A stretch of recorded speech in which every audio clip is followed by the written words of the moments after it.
Hello everyone. Hello students. This is me Shankar Jaikishan and one time more again I'm present here to teach you your next chapter and that is Ode to Autumn. Okay.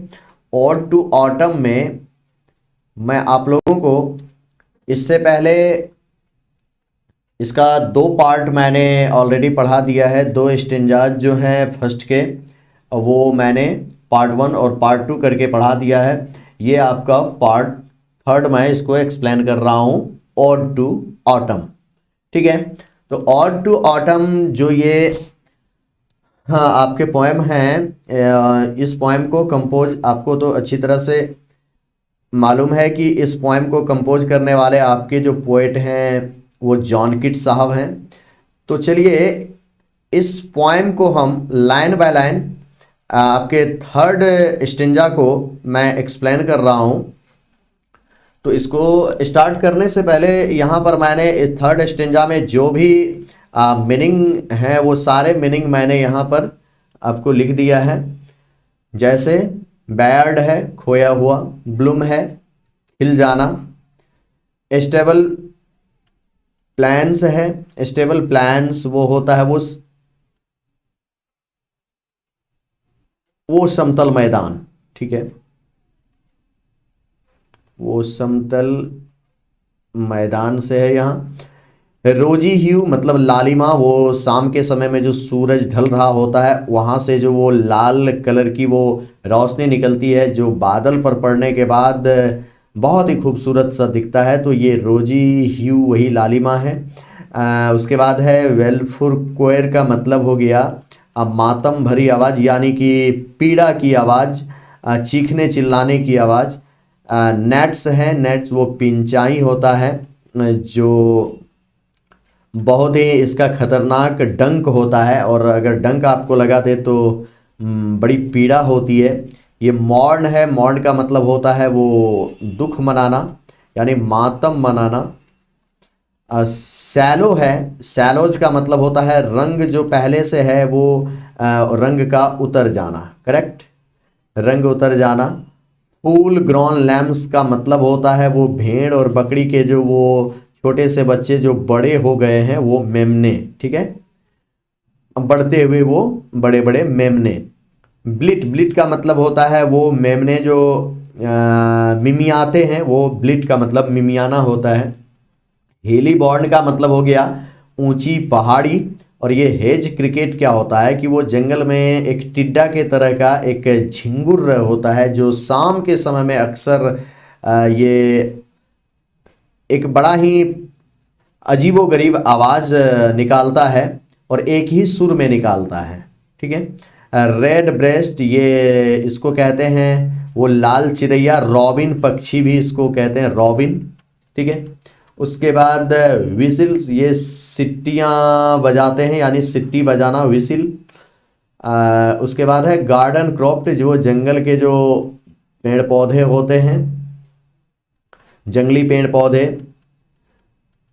और ये Twitter का मतलब होता है चहचहाना। Correct, तो ये third stanza में जितने भी आपके वो वर्ड थे मैंने सारे वर्ड को यहाँ पर कलेक्ट कर दिया है, तो आप इन वर्ड को कलेक्ट कर लीजिएगा। ठीक है, तो मैं अब आपको इस थर्ड स्टेंजा के एक एक लाइन को मैं इन डिटेल्स एक्सप्लेन कर रहा हूँ। ध्यान से देखिए। एज यू नो ये जो चैप्टर है ये जॉन किट्स साहब के द्वारा लिखी गई है और ये ओड है।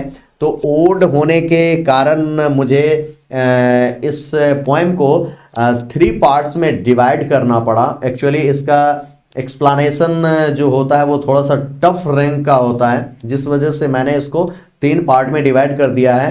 तो आप एक एक पार्ट को अच्छी तरह से समझ लीजिएगा, देख लीजिएगा तो अच्छी तरह से ये पोएम समझ में आ जाएगी। ठीक है, तो चलिए मैं आपके थर्ड स्टेंजा जो है ओड टू ऑटम का मैं उसे एक्सप्लेन कर रहा हूँ। अब क्या है ना कि वो सेकेंड स्टेंजा में अगर आप देखेंगे तो पोएट ने इस ऑटम को एक लेडी का रूप दिया है और इसे यूनिवर्सल रनर का नाम दिया है, यानी विश्व के कोने कोने में ये जाती है, हर जगह जाती है। ये बहुत ही ऐसी ऋतु है जो अपना सब कुछ सिर्फ देती है और इसे कुछ नहीं मिलता। तो दानी भी इसे पोएट ने कहा है कि तुम बहुत खूबसूरत हो, तू अपना सब कुछ दूसरे को ही देती हो। तो आई एम श्योर कि यहाँ पर पोएट के कहने का तात्पर्य जो था, तो उन वसंत की जो चर्चा लोग करते हैं, उन वसंत के सामने ऑटम जो फीकी पड़ जाती है, इस पे रंग चढ़ाने की कोशिश इन्होंने करी है और ऑटम को यकीन दिलाने का प्रयास इन्होंने किया है कि don't worry, you are one of the best season in all over the world. तुम दुनिया में अच्छी ऋतुओं में से एक जरूर हो और तू अपने आप में अलग ही खूबसूरत हो। ठीक है, तो यहाँ पर ऑटम को लगता है कि दुनिया में कोई तो है जो मेरी बड़ाई कर रहे हैं, और वो कौन कर रहे हैं? आपके पोएट जॉन किट्स। ठीक है, तो चलिए आपका जो ये लास्ट स्टेंजा है ओड टू ऑटम का, इसे हम लाइन बाय लाइन एक्सप्लेन कर रहे हैं। ठीक है, अब यहां पर क्या है कि सीन कुछ ऐसा है कि ये ऑटम सीजन जो है ना, वो अब अंतिम कगार पर पहुंच रही है। ठीक है, वो यहां से वो खत्म हो जाएगी और इसके खत्म होने के साथ ही वो स्प्रिंग सीजन यहां पर आने वाला है। ठीक है, ऋतु राज वसंत, स्प्रिंग सीजन वो सेट इन होने वाला है, वो अब आने वाला है। तो यहां पर थोड़ी सी मायूस हो गई है ये शरद, मायूस हो गई है। कैसे? ये देखिए, ये वीरान वीरान सा लग रहा है। ठीक है, मैंने पिक्चर के माध्यम से आपको समझाने का प्रयास किया है कि ये जो देख रहे हैं ये पूरा वीरान सा दिख रहा है। यहां पर बीच में एक जगह आप देख रहे हैं ये कोयल, ठीक है, बैठी हुई नजर आ रही है और हर जगह वीरान वीरान सा है। तो यहां पर पोएट को ऐसा फील होता है कि ये जो ऑटम है, जिसे उन्होंने लेडी का रूप दे दिया है, ये शायद निराश है। तो उसको बताने के लिए कि ए ऑटम, तू निराश न हो, ठीक है ना, तू निराश मत हो, देखो तेरे में और क्या क्या सुंदरता है। यानी ऑटम जो वो निराश, यहां पिक्चर के माध्यम से देखिए कि ऑटम वो निराश निराश सी नजर आ रही है। उसको लगता है कि मेरी खूबसूरती बिल्कुल भी नहीं है। अब उधर से वसंत के वो बहार आने वाले हैं, तो यहाँ थोड़ी सी मायूसी हो रही है। तो कभी ये जॉन केट्स को फील होता है कि मुझे ऑटम को और भी इसकी सुंदरता बतानी चाहिए। तो थर्ड स्टेंजा में वो इस ऑटम के नेक्स्ट जो इसकी स्पेशलिटी है उसको वो बताने की कोशिश करी है नेक्स्ट थर्ड स्टेंजा में। तो आप इसको समझिए लाइन बाय लाइन। पोएट आते हैं यहां इन पेड़ के नीचे खड़े होकर ये शरद से कहते हैं, where are the song of spring. ए शरद, तू इतनी उदास क्यों हो रही हो? Where are the song of spring, कहां है? अरे कहां है वसंत के वो धुन कहां है? आप लोग को पता होगा कि वसंत ऋतु का जब आगमन होता है ना, तो वो कोयल जो होती है वो कूकने लगती है और चारों तरफ हरियाली आने लगती है और फिर ऐसा होने लगता है कि अब वसंत के बहार आने वाले हैं। तो पोएट कहते हैं, ए शरद, तू इतनी परेशान क्यों हो? Where are the songs of spring, कहां है वसंत के वो धुन कहां है? ये सॉन्ग कहने का मतलब कि वसंत के समय में जो वो जितने परिंदे होते हैं ना, वो जो गाते हैं, उनके जो सुर होते हैं, अभी तो मुझे कुछ सुनाई नहीं दे रहा। अभी तो एक भी परिंदे वो नहीं गा रहे हैं। और वसंत के जो परिंदे हैं उनमें से कोयल सबसे पहले आकर के वसंत में चार चांद लगाने का काम करती है। ठीक है, तो पोएट कहते हैं अभी तो कोयल की आवाज भी नहीं सुनाई पड़ रही है, तो तू इतनी उदास क्यों लग रही हो? कहां है ये वसंत के धुन कहां है? मुझे तो कहीं कुछ दिखाई नहीं दे रहा, तू इतनी उदास क्यों हो गई हो? Where are the song of spring, कहां है ये वसंत के धुन? ए शरद, तू जरा मुझे बताओ। वेयर आर दे, कहां है वे? कहाँ है ये पक्षी, कहाँ है ये परिंदे, कहाँ है ये कोयल। अरे वसंत के तो अभी कुछ अंश भी दिखाई नहीं दे रहे हैं, तो फिर अभी इतनी निराश क्यों हो गई कि उसके आने से तेरी सुंदरता घट जाएगी। ऐसा कुछ भी नहीं है, कहीं नहीं है, दूर दूर तक अभी ये स्प्रिंग सीजन आने वाला नहीं है। तू उदास मत हो, तू अभी भी अपने आप में बड़ी खूबसूरत हो। वो अगर आ भी जाए तो क्या फर्क पड़ता है, तेरी सुंदरता उससे कम थोड़ी ना है। ऐसा कुछ भी नहीं है, तू अपने आप में बड़ी खूबसूरत हो। इसीलिए कहते हैं यहां where are the song of spring, कहाँ है वसंत के वो गीत, कहाँ है वसंत के वो धुन, मुझे तो सुनाई नहीं दे रहे। ए ऑटम, जरा तू मुझे ये बताओ क्यों तू इतनी उदास हो। वेयर आर दे, कहाँ है ये वसंत के परिंदे, एक भी नहीं दिखाई दे रहे मुझे, ना ही आवाज सुनाई दे रही है। अभी वसंत नहीं आने वाला, तू इतनी उदास क्यों हो गई। ठीक है ना, कहीं पर ये वसंत के धुन नहीं नजर आ रहे, सुनाई नहीं दे रहे हैं, और वसंत जैसा कुछ भी नजर नहीं आ रहा है। तो ऐसा करो, थिंक नॉट ऑफ देम, तो उसके बारे में मत सोचो तुम कि ये वसंत आने से तुम पर कोई परेशानी आने वाली है। तू तो अपने आप में इतनी खूबसूरत हो ना कि तेरी खूबसूरती देखकर शायद ये वसंत भी शर्मा जाए, तुम कहाँ उससे कम हो। थिंक नॉट ऑफ देम, उसके बारे में मत सोचो कि ये वसंत आ जाएंगे। दाऊ हैस्ट, हैस्ट ये हैज है, दाऊ हैज दाई म्यूजिक टू, ये दाऊ का मतलब हुआ यू, और ये दाय का मतलब हुआ योर। ठीक है, हैज का मतलब हुआ हैज। ठीक है, यू तो यहां आई एम सॉरी, यहां पर हैव। ठीक है, यू के अकॉर्डिंग हैव लगेगा। दाऊ हैज दाई म्यूजिक टू, तुम्हारे पास तो तुम्हारे अपने ही संगीत हैं। अरे मैंने ये सुना है कि स्प्रिंग के पास उसके अपने अलग अलग सुर है, उनके अलग अलग परिंदे हैं जो इन स्प्रिंग में आकर के उनकी सुंदरता को बढ़ाते हैं। लेकिन मुझे जहां तक लगता है कि where are the song of spring, कहाँ है अभी वसंत के वो धुन, कहाँ है, मुझे सुनाई नहीं दे रहे। कहीं नहीं है। वेयर आर दे, कहाँ है, कहीं नहीं है। थिंक नॉट ऑफ देम, उसके बारे में तो सोचो ही मत तू। दाऊ हैस्ट दाई म्यूजिक टू, तुम्हारे पास तुम्हारे भी अपनी संगीत हैं। उसके पास होंगे माना कि, बट तेरे पास तो अपने सुर है, तेरे पास अपने सरगम है, तुम्हारे अपने गीत हैं, तुम्हारे अपने गजल हैं। उस वसंत के पास जो है वो तो उसके पास है, बट तेरे पास जो है वो उस वसंत के पास भी नहीं है। तू अपने आप से उदास मत हो। ठीक है, तो नेक्स्ट लाइन में क्या बोलते हैं वो समझिए। अब यहां देखिए, पोएट कहते हैं,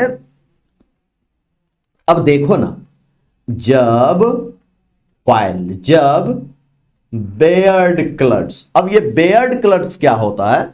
बेयर क्लड्स का मतलब होता है कि वो जो बादल होते हैं, वो बादल जो आसमान में वो मंडरा रहे होते हैं, तो वो बादल को इंडिकेट करते हुए पोएट बता रहे हैं कि देखो तुम्हारे पास तो अपने संगीत हैं, और कैसे हैं मैं वो भी बता रहा हूं। तो और देखो कैसी सुंदरता है तुम में। तो आप यहां देख रहे हैं ये जो बादल दिखाई दे रहे हैं, और ये जो सन है ये सनसेट होता हुआ नजर आ रहा है, और सनसेट होते समय आसमान का कुछ ऐसा ही लाली लाली टाइप का, यानी बादल वो लाल लाल से दिखाई पड़ने लगते हैं, यानी लालिमा आ जाती है हर जगह। ठीक है, तो वही कहते हैं व्हाइल बेयर्ड क्लड ब्लूम, ये जो मंडराते हुए ये बादल है, यत्र तत्र यदा कदा, यानी बेयर्ड कलर का बेयर्ड क्लड का मतलब हो गया ये आसमान में यत्र तत्र यदा कदा वो मंडराते हुए बादल। तो ये सारे बादल क्या हो जाते हैं, ब्लूम, ये खिल उठते हैं। द सॉफ्ट डाइंग डे, शाम के समय में जब ये दिन डाय होते रहता है, यानी ये सूर्य अस्त होते रहता है, दिन खत्म होते रहता है, यानी डाय का मतलब यहां मरना से नहीं है, खत्म होना से है। सॉफ्ट का मतलब धीरे धीरे, डाइंग डे का मतलब होता है वो दिन का खत्म होना। ठीक है, तो जब ये आसमान के यत्र तत्र मंडराते हुए बादल ब्लूम ये खिल जाते हैं, तो कितना अद्भुत लगता। बादल खिलते कैसे हैं, द सॉफ्ट डाइंग डे, शाम के समय में, दिन जब ढल रहा होता है, तो यानी ढलते दिन के समय में जब ये बादल खिल जाते हैं तो वहां की सुंदरता तूने देखी है ऐ शरद, कितनी खूबसूरत लगती हो तू। ठीक है। And touch the stubble plains, और वहां से उसकी तिरछी रोशनी जो वो समतल मैदान पर पड़ती है, कहीं तिरछे मैदान पर पड़ती है। स्टेबल प्लेन्स का मतलब हो गया वो समतल मैदान। विद रोजी ह्यू, रोजी ह्यू का मतलब हो गया यही लालिमा, जो लाल लाल सा ये बादल दिखता है ऊपर में, आसमान यानी आसमान में ये बादल लाल लाल से दिखने लगते हैं, और दूर खड़े होकर के आप अगर कहीं से निहारेंगे तो वो स्टेबल प्लेस जो है वो आपको ऐसे दिखाई देंगे जैसे कि चारों तरफ ये लाली ही लाली फैली हो। तो वही पॉइंट यहां समझा रहे हैं उसको, ये शरद को, वो उदास हो गई है तो उसको कहते हैं वाइल्ड बेयर्ड क्लाउड्स। ये जो यत्र तत्र ये बादल मंडरा रहे हैं, ब्लूम, ये खिल जाते हैं, ये झूम जाते हैं ये बादल। देखो ना, द सॉफ्ट डाइंग डे, जैसे जैसे दिन ढलने लगता है तो ये बादल कितने अद्भुत से नजर आने लगते हैं, खिल जाते हैं, मानो ये बहुत बड़े फूल बन गया हो आसमान में। तो तू कितनी खूबसूरत हो, जरा खुद को निहार कर देखो। And touch the stubble plains, और ये ऐसा लगता है जैसे सूरज की रोशनी वो समतल मैदान पर आकर के वो बादल वो समतल मैदान को टच कर रहा है, छू रहा है, और आसमां से लेकर जमी तक तेरा सजदा कर रहा है और तेरी सुंदरता को बिखेर रहा है। विद रोजी ह्यू, अपनी लालिमा से ये सूरज और ये बादल दोनों मिलकर के अपनी सुंदरता से तुम्हारी सुंदरता को चार चांद लगा रहे हैं। करेक्ट। तो आई एम श्योर यहां तक आप समझ गए होंगे। तो चलिए इसके नेक्स्ट पार्ट को देखते हैं। नेक्स्ट आगे बता रहे हैं पोएट, पोएट कहते हैं देन इन अ वेलफुल कोयर। ये कोयर क्या होता है? The small gnats mourn. अब देखो ना, लोग कहेंगे कि तेरे पास अपने गीत नहीं है, तेरे पास अपने गजल नहीं है, सिर्फ वो वसंत में ही बहार है, उसमें ही भिन्न भिन्न तरह के जो वो परिंदे होते हैं वो गाते हैं। तो ये गलतफहमी है। देखो तुम्हारे पास संगीत के क्या क्या साधन हैं। इस समय में मैंने सुना है, ए शरद जरा ध्यान से सुनो, तुम्हारे अपने संगीत हैं, तुम टेंशन मत लो।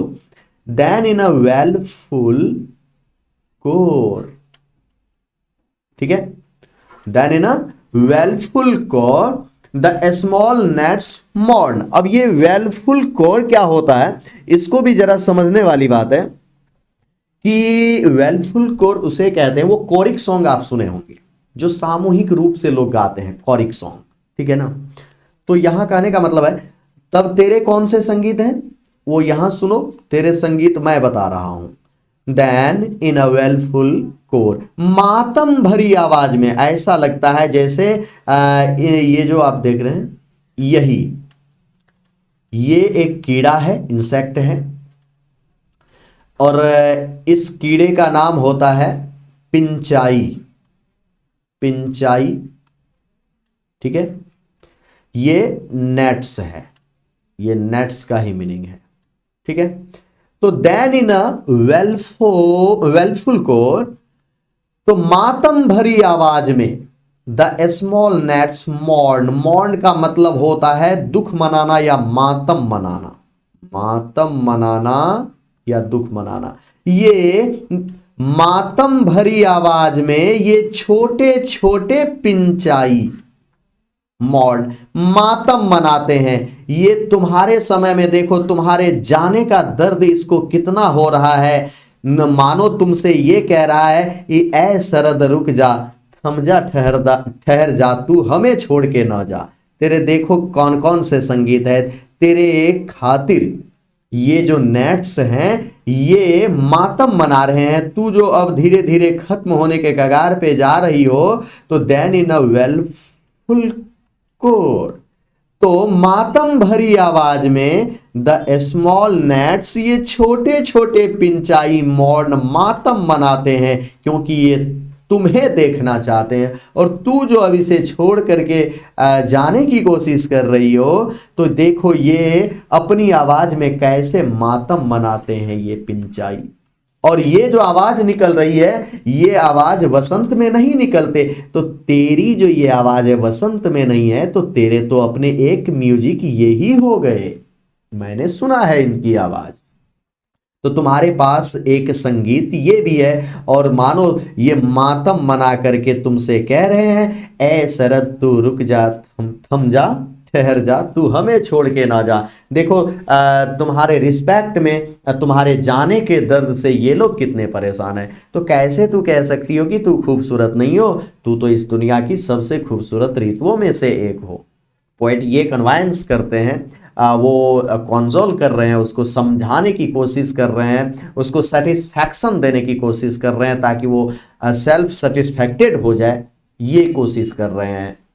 ठीक है, नेक्स्ट बताते हैं, एमोंग द रिवर सैलोज। अब ये रिवर सैलोज क्या होता है? एमोंग द रिवर, ये जो नदी होती है, नदी का सैलो का मतलब होता है रंग का फीका पड़ जाना। ये नदियां जो बह रही है, जरा ध्यान से देखो, ये नदियां जो अभी बह रही है कितनी खूबसूरत बह रही है। तेरे जाने के साथ साथ देखो इन नदियों में क्या हुआ है, एमोंग द रिवर्स बोर्न अलॉफ्ट। अलॉफ्ट का मतलब होता है बहुत ज्यादा, ये अलॉट का ओल्ड पैटर्न है। ठीक है, तो अब वो कह रहे हैं एमोंग द रिवर्स, इन नदियों के साथ साथ ये नदी के रंग क्या हो गए हैं? सैलोज हो गए हैं, फीके पड़ गए हैं। ये नदियां भी उदास हो गई है, मानो ये नदियां भी तुमसे कह रही है, ए शरद तू रुक जा, थम जा, ठहर जा, तू हमें छोड़ के न जा, तू मत जाओ शरद, अभी दूर दूर तक कोई स्प्रिंग आने वाला नहीं है, तू खुश रहो, तुम उदास क्यों दिखती हो। बॉर्न अलॉट, इन नदियों में कितने जीव जंतु जन्म लेते हैं, बॉर्न जन्म लेते हैं, अलॉट ढेर सारे। अब तो तेरे जाने के साथ वो जीव जंतु जन्म ही नहीं लेंगे, तेरे ही समय में वो नदियों में कई तरह के जीव जंतु जन्म लेते हैं। तो नदियों का रूप सुनहरा होता है, और तेरे जाने के साथ क्या होगा जानती हो? ये रिवर सैलोज हो जाएगी, इसके जो रंग है वो मिट जाएंगे, यानी इसकी खूबसूरती चली जाएगी, इसीलिए तू मत जा। नेक्स्ट बोलते हैं, और sinking as the light wind lives और डाइज, और जिस तरह से ये सूरज डूबता है और उगता है तो रोशनी आती है, और कभी ये उग करके मर जाते हैं यानी डूब जाते हैं, तो तू भी देख लो अपनी आंखों से, सिंकिंग एज द लाइट, जैसे जैसे ये रोशनी यानी ये सूरज ढल रहा है, विंड लैब्स और डाइज, ऐसा लगता है जैसे ये हवा भी कभी मर जाती है कभी जीवित हो रही है, यानी तुमसे इन हवा को भी प्रेम है, ये भी हवा तुमसे कह रही है, ए शरद तू न जा, छोड़ के रुक जा, जरा थम जा, ठहर जा। तो तुम्हें रखने के लिए ये सारे जीव जंतु देखो तुमसे कितने अपने रिस्पेक्ट तुमको देते हुए तुमको रोकने का प्रयास कर रहे हैं, और तू ये ऐसा सोचती हो कि तू खूबसूरत नहीं हो। अगर खूबसूरत ना होती तो भला इतना चीज तेरे लिए इतने जीव जंतु क्यों करते? तो मेरा यकीन करो तू सचमुच बड़ी खूबसूरत हो। ठीक है, नेक्स्ट बताते हैं, देन अगर तू खूबसूरत ना होती, देन तो ऐसा फिर क्यों होता कि in a well, I am sorry कि ये लाइन तो मैंने आपको बता दिया है। चलिए नेक्स्ट लाइन बताते हैं आपको। नेक्स्ट बता रहे हैं, एंड फुल ग्रोन लैम्प्स। ये फुल ग्रोन लैम्प्स क्या होता है? वो भेड़ और बकरी के जो बच्चे आप देखेंगे, यहां पर आप पिक्चर में देख लीजिए, वो जो बड़ा हो जाता है थोड़ा सा, तो वही फुल ग्रोन लैम्प्स होता है। ठीक है, और देखो ना, तू कहती हो कि तेरे अपने संगीत नहीं है, तो मैं दिखा देता हूं तेरे कितने संगीत हैं।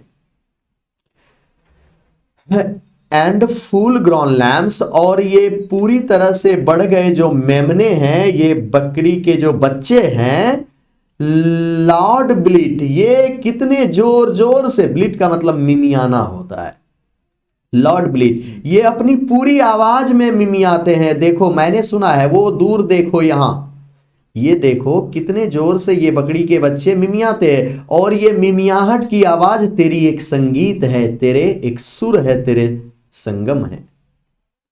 तो तुम्हें क्यों लगता है कि तुम्हारे पास अपने संगीत नहीं है? Where are the songs of spring, कहाँ है बसंत के वो धुन, अभी कहाँ है? तेरे तो अपने संगीत है, तू उसके बारे में क्यों सोचती हो? तू अपने आप में बड़ी खूबसूरत हो। एंड फुल ग्रॉन लैम्स, और ये पूरी तरह से बड़े हो गए बकरी के मेमने, लॉर्ड ब्लिट, अपने जोर जोर की आवाज में देखो मिमियाते हैं। फ्रॉम हिली बॉर्न, वो भी ऊंची पहाड़ी पर से जाकर, ये चरते चरते ऊंची पहाड़ी पर चले गए हैं। आज जैसे ही वो सनसेट हो रहा है, सूरज ढलने के लिए जा रहा है, तो यहां पर इन मेमने को लगता है कि अब ये सरद कितनी अच्छी थी, तभी से हम चर रहे थे, और अब ये सूरज जब डूब रहा है तो अब अंधकार हो जाएगा। तो तेरे एक दिन के गुजरने का दुख देखो इनको कितना हो रहा है, कि तेरे डूबने से, यानी सूरज के डूबने से तेरे खातिर कितने ये बकरी के मेमने जो हैं वो जोर जोर से मिमिया रहे हैं, और वो भी कह रहे हैं कि तू अभी ना जा, थम जा, ठहर जा। तो इनके जो वो गीत हैं, वो जो मिमियाहट है, वो तो तेरे अपने एक संगीत हैं। ठीक है। हेज क्रिकेट, अब हेज क्रिकेट क्या होता है? वो जंगली कीड़े होते हैं, जिसे झिंगुर भी बोलते हैं, जंगली झिंगुर। हेज क्रिकेट सिंग, ये देखो शाम के समय में ये जंगली झिंगुर कैसे टर्राते हैं, कैसे वो गाते हैं, मुझे तो बहुत खूबसूरत लग रहा है। उनकी आवाज बसंत में नहीं सुनाई पड़ती, सिर्फ तेरे ही समय में ये गाते हैं। हेज क्रिकेट सिंग, ये जो हेज क्रिकेट है, ये हेज क्रिकेट तेरे ही समय में गाते हैं। ठीक है। तो next, and now with travel soft, और इसे तो अब थोड़ा सा थरथराहट भी होने लगी है, इसकी आवाज भी अब धीमे पड़ने लगी है। तुम जो ऐसे खत्म होती जा रही हो, तो धीरे धीरे ये हेज क्रिकेट भी तुम्हारे जाने के दुख से अपनी आवाज को कम कर दिया है, मानो सदमे में चला गया है। And now with travel soft, और धीरे धीरे ये अपने आवाज को धीमा कर दिया है। जबकि ये हेज क्रिकेट कितने गाते हैं तेरे समय में, देखा है तूने? मैंने तो देखा है। और ये जंगली हेज क्रिकेट जो ये गाते हैं, ये तेरे अपने संगीत हैं। ठीक है। अब ये रेड ब्रेस्ट विसिल, और यहां देखो ये रेड ब्रेस्ट, ये जो परिंदे होते हैं रेड ब्रेस्ट, यानी इसको हम रॉबिन पक्षी का नाम कहते हैं, इसे चिरैया भी हम बोलते हैं। तो इंग्लैंड में क्या होता है कि शरद ऋतु के समय में ये रेड ब्रेस्ट जो होते हैं, एक तरह के पक्षी हैं, रेड ब्रेस्ट विसिल्स, ये परिंदे सीटियां मारती है। वो देखो इसकी सीटियां उन कोयल से कम कहाँ है। रेड ब्रेस्ट, ये चिड़ैया, ये रॉबिन पक्षी, विसिल्स, देखो कितनी सीटियां लगाती है, वो अपनी आवाज में कैसे वो सीटी लगा रही है। फ्रॉम अ गार्डन क्रॉप्ट, वो बगल में जंगल के जो पेड़ पौधे हैं ना, वहां से वो सीटियां बजा रही है और यहां तक आवाज आ रही है। ये देखो यहां से सीटियां वो लगा रही है। तो तुम्हारी अपनी बहुत ही खूबसूरत संगीत है। तुम वसंत से कम नहीं हो, तू अपने आप में बड़ी खूबसूरत। नेक्स्ट बोलते हैं एंड गैदरिंग सैलोज, और सैलोज होता है कि इंग्लैंड में एक सैलोज वो पक्षी होती है जिसे हम स्वैलोज पक्षी होती है, इसको हम अबाबिल पक्षी भी बोलते हैं। ठीक है। इसके जो झुंड होते हैं ना, ये जब भी आसमान में उड़ते हैं तो ऐसे झुंड में ही उड़ते हैं। तो पोएट वही बता रहे हैं कि ये जो रेड ब्रेस्ट है, ये चिड़ैया यानी रॉबिन पक्षी, ये सीटियां बजाती है। फ्रॉम द गार्डन क्रॉप्ट, वो बाग बगीचे, वो जंगली पेड़ से वो जो है सीटियां बजाती है। तो तुम्हारे अपने तो संगीत है ना, तुम्हारे तो अपने संगीत हैं। एंड गैदरिंग स्वैलोज, और ये आसमां में ये अवाविल पक्षी जो है इकट्ठा हो करके देखो कैसे विचरण कर रही है। और वो क्या कर रही है वहां, ट्विटर, वो वहां चहचहा रही है। तो उसकी चहचहाहट ये नीचे देखो जमी तक आ रही है। इन द स्काई, वो आकाश में चहचहा रही है और उसकी चहचहाहट ये हर जगह गूंज रही है। तो तेरे अपने संगीत तो कितने हैं। अरे होंगे वो वसंत के कई संगीत, लेकिन तेरे पास कहाँ कम है। तू तो अपने आप में खूबसूरत हो, तेरे अपने संगीत हैं।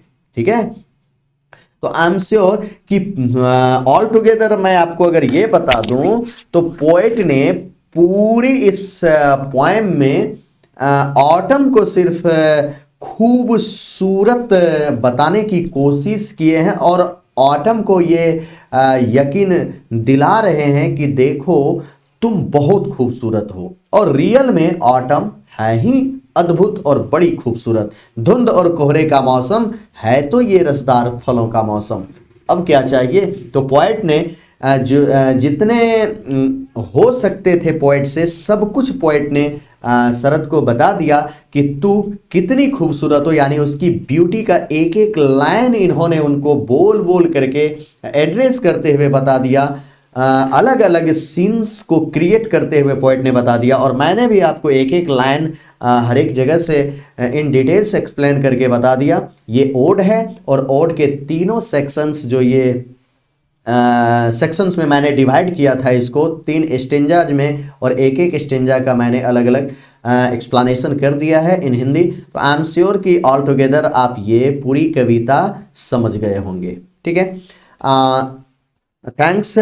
Next time more again I will be present here to provide you next chapter. Okay, if you are a new student, subscribe my channel to get next class and press bell icon to get further notification. Okay, thanks.